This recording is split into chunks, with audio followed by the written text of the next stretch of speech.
নে হাও বাংলাদেশ, সে বাংলাদেশ। আচ্ছা, এটার অর্থ কারা কারা জানেন? এটা দুটাই কিন্তু চাইনিজ ওয়ার্ড আছে, নে হাও, আরেকটা আছে সে। চাইনিজ ভাষা শেখা শুরু করা উচিত, কারণ ব্যবসা বাণিজ্য থেকে শুরু করে দিন শেষে বাংলাদেশে সামরিক স্থাপনা প্রতিষ্ঠার কথা ভাবছে চীন। আমেরিকা নিয়ে, ভারত নিয়ে বরাবরই কথা হলেও চীন চিকনে তলে তলে কি করছে বাংলাদেশে তারই এক চাঞ্চল্যকর রিপোর্ট প্রকাশ পেয়েছে মার্কিন যুক্তরাষ্ট্রের। এখন আমেরিকার দেওয়া রিপোর্টটা কতটুকু সত্য কতটুকু মিথ্যা সেটা দেখবে চীনারা আর আমেরিকানরা, অথবা আমাদের বাংলাদেশের নিরাপত্তা উপদেষ্টা জনাব খলিলুর রহমান। আসুন দেখি এক রিপোর্টে এখন এই দক্ষিণ এশিয়ার খুবই গুরুত্বপূর্ণ রাষ্ট্র বাংলাদেশ নিয়ে কি খেলা শুরু হয়েছে।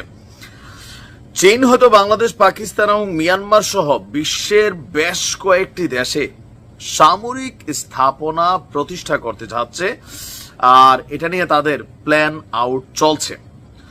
2025-এর ওয়ার্ল্ড ওয়াইড থ্রেট অ্যাসেসমেন্ট বা বার্ষিক হুমকি মূল্যায়ন শিরোনামে প্রকাশিত এক প্রতিবেদনে এমনটি দাবি করেছে যুক্তরাষ্ট্রের প্রতিরক্ষা গোয়েন্দা সংস্থা ডিআইএ।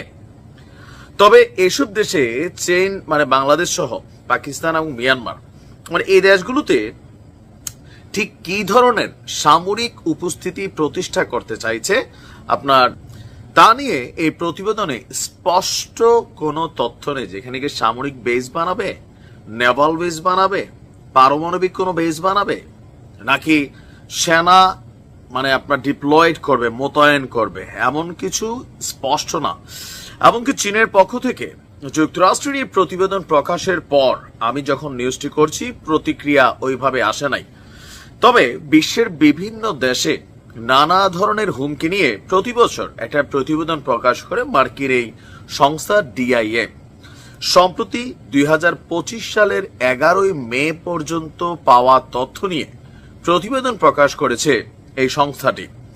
প্রতিবেদনে দক্ষিণ এশিয়া অংশে আফগানিস্তান, পাকিস্তান এবং ভারতের বিভিন্ন হুমকির কথা বলা হলেও বাংলাদেশের কোনো উল্লেখ নেই। তবে চীনের যেসব পরিকল্পনা বা হুমকির বিষয়ে বলা হয়েছে সেখানে বাংলাদেশ সহ প্রতিবেশী দেশ মিয়ানমার রয়েছে। চীনের বিষয়ে সতর্ক করে প্রতিরক্ষা গোয়েন্দা সংস্থার এই প্রতিবেদনে বলা হয়েছে, পূর্ব এশিয়ায় প্রধান শক্তিধর দেশ হওয়ায় আপনার চীন এখানে কৌশলগত একটা লক্ষ্য বজায় রেখেছে। তাইওয়ানকে মূল ভূখণ্ডের সঙ্গে একীভূত করা, চীনের অর্থনীতির উন্নয়ন এবং এই দক্ষিণ এশিয়ার দেশগুলোর মধ্যে একটা প্রভুত্ববাদী মেন্টালিটির জন্য চীন নিরলস কাজ করে যাচ্ছে। এটা কিন্তু সত্য। চীনের টাকার অভাব নাই, চীনের পরিকল্পনার অভাব নাই, চীনের মুরিদের অভাবও নাই। কিন্তু আমাদের এই সাইটগুলোতে আপনি দেখেন যে আফগানিস্তানকে কিভাবে নীরবে নিবৃতে পাকিস্তানের সাথে নিয়ে জোড়া দিছে। আর বাংলাদেশ চীনের কাছে খুবই প্রায়োরিটি পাওয়া একটা দেশ।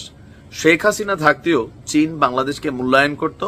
ডক্টর ইউনূস আসার পরে এটা আরো বেশি মূল্যায়ন শুরু হয়েছে রাইট নাও, কারণ প্রায় 150 জন ধনকুবেরকে নিয়ে বাংলাদেশে আসতে যাচ্ছে চীনের একটা বড় সড়ো ব্যবসায়ী প্রতিনিধি দল, যারা বাংলাদেশে বিভিন্ন ইনভেস্টমেন্ট করবে, কলকারখানা।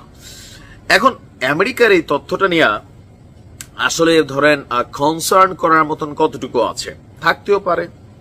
কারণ আমেরিকা নিজেই তো সারা পৃথিবীর বিভিন্ন দেশে, মধ্যপ্রাচ্য সহ পৃথিবীর বিভিন্ন দেশে, পাকিস্তানেও আমেরিকার বিমান ঘাঁটি ছিল, তাই না?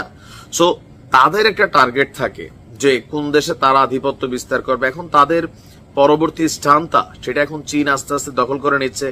সো চীনারা কোথায় কোন দিকে হা করে হ্যাঁ করে হাঁচি দেয় সেটা কিন্তু আমেরিকা নজরদারিতে রাখে।